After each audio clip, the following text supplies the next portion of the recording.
Hello, my name is Tyler from the GoatGuns Addicts group, and I wanted to show how I use different spray paints for your model GoatGuns. There's a lot of different specialty cans out there. A lot of them need different kinds of treatment. It's probably for the best to strip your goat gun before you paint it, especially if you're going to do the mag, the charging handle, or the buffer tube. For the most part, I just try to avoid them, or maybe I'll tape off the magwell part of the magazine and I'll only paint the bottom half. If you're going to strip it, there's a lot of different products you can use. I use either Goof Off or nail polish remover. There's also a graffiti remover spray bottle that's been recommended in the GoatGuns Axe group. A lot of people had good things to say about it. Anything's fine, just make sure you don't use something too strong and you don't put plastic pieces in it, because these will eat through plastic. Another thing, recommend glass bowl. This is a pie tray. It's not very deep, so I can put all my parts in it, soak it in it, and then I use just a toothbrush to softly, gently just kind of scrape all that paint off of it. That way it doesn't just dry back onto it. I don't have any issues getting it off. A lot of the different specialty paints, there's all different kinds. There are marble effects, which Rust-Oleum has some. You can get these at Walmart. They create effects like this on your goat guns. And then there's also metallic paints. Here's one, for example, a purple metallic. You can also get these in different brands like Rust-Oleum or Krylon. There are color shift paints, which I really like these. I believe Montana has some, but I use these. They work just fine. Give this one a little longer to set and dry because it will be sticky. Here is an example of the color shift. You can see the top receiver goes from a green to a purple. And for this paint, you have to have a black coat. I do not strip when I use this. I leave the default black coat that comes with. I just spray it right over. And like I said, like the Krylon, I usually give a little bit more time to set. But I love these paints. They're really nice. A little unique twist to the paint scheme. Different kinds, like the holographic from Montana. It's like a glitter effect. An example of the holographic paint. So this is just painted black, and I put the holographic on it. So you see, it's very sparkly. And then this, I hydro dip, just regular pink and yellow. That's kind of a totally different topic. Pink and yellow inside of a tub of water. Dip the parts down into it. And then I sprayed over the top with that holographic. So you still see the colors underneath this holographic. It just adds like sparkle, like the glitter effect on top of it. Rust effect from Montana. This is actually several steps. What you're doing, you're going to put the base coat of the rust effect, pour salt on top of it, kind of like wipe away the salt, kind of let stay in the crevices a bit, and then you spray what the coat would be underneath the rust. You spray that color on top, which I did this blue-green color here, and then wipe off the salt and it'll show where the rust is. And like in some parts, which I just use regular salt, I've seen to use like granule fine salts, but I use regular salt, and it kind of gives you this really neat, like it's bubbled up, like little, looks really nice. Then their fluorescent paints is the fluorescent by Montana. I believe Rust-Oleum makes this as well. But I seen Montana had this and I had to place an order. So I got bunch of different colors. Also got metallic purple on the upper receiver, the buttstock. You put it on a UV and it's like super bright, really nice. With this paint, it's really finicky. I 100% recommend stripping the paint before applying the UV fluorescent spray paint, because it's really easy to overdo, and if you do it too fast, it tends to pull up and you gotta remove the paint, and once you like remove it, like the base coat will come up with that paint once you start wiping it away. So I 100% recommend just strip it from the beginning, do single coats, wait for it to dry, then do your next coats. Don't get too rushed with the fluorescent. It can be tedious. You don't want to go back and redo everything you just did all over again. And then these metal cast paints you can buy online, which I really like these. Here is a good example of the metal cast. You can see I use a yellow metal cast on the bottom and blues on the side and top of the handguard and the receiver. Give it like a gradient. And when you use this paint, you have to strip it.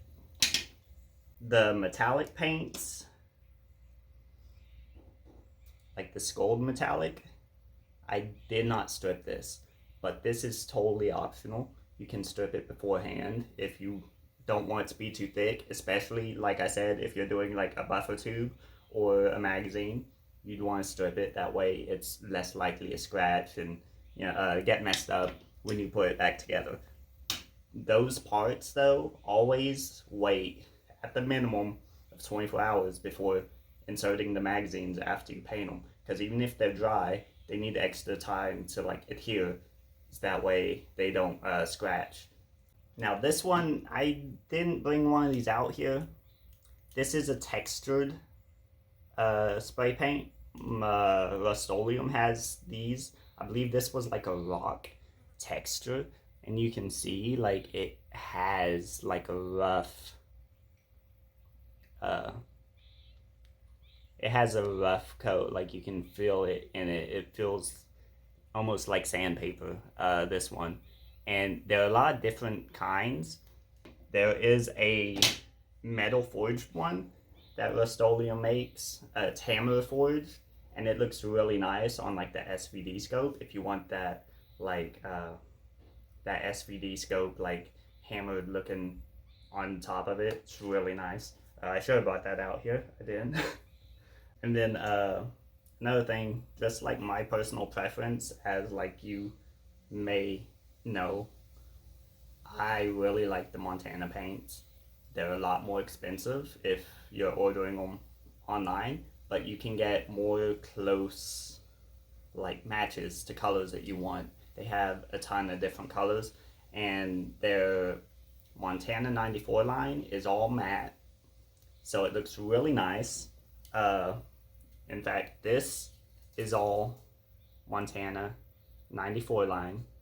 It's all matte, and as you can see, I went over this several times. There's a little bit of purple, tan, some light like tan, a coyote color, a white on top, which that is actually of itself a different specialty paint. That's actually a it's called an air white, so it's super fine. Like you go over it and you probably won't even notice it. You go over it. I went over this like 3 or 4 times before it actually started to be visible. So it's really good if you just want to add like a little bit of light to spots.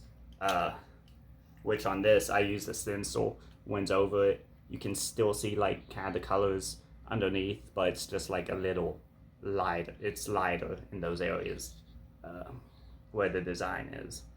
And with the Montana 94 line, it's low pressure spray paint, so it's a lot more forgiving. It's a little bit harder to overdo it, let it pull up, and have to start all over. So I really like it. Don't strip, put it on top. unless you're using the specialty paints like I mentioned before, just paint right over. You can strip if you want. That's totally up to you. I personally, I don't. If you want other options for more precise paints, there is other websites like bombingscience.com. They have a ton of different lines of paint, like Bang, Molotov, Flame, a couple others that I can't think of the names right now, but they're all ice brands, hundreds and hundreds, probably thousands of colors you could choose from. You can order a free color book. It's like a paper pamphlet you get, and it will have like the swatches of all the different brands that they carry. So you can look for colors if you like. All you have to do is pay like the shipping for it. If you don't want to pay shipping for paint, totally understand. It's a lot more expensive. You could go just use any Rust-Oleum.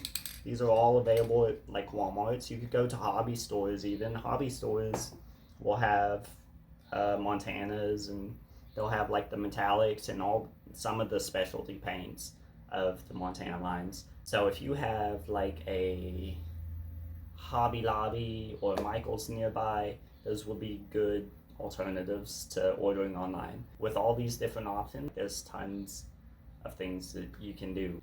Like you can start mixing, matching, experimenting. I've done some experiments. I mixed the Duplicolor color cast with the color shift Krylon, I believe.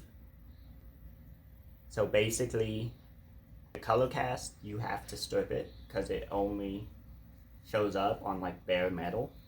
And the Krylon color shift, same with the Rust-Oleum, only shows up on black. You have to have a black base. So I grinded like, I basically added wear to my model, wore down the edges with some sandpaper, scratched it up a bit so the black was all scratched up,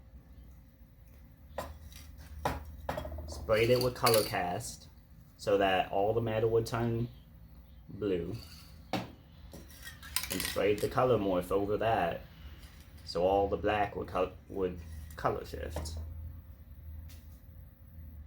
And like there's plenty of different like ways to experiment with it. You can get some crazy results like these.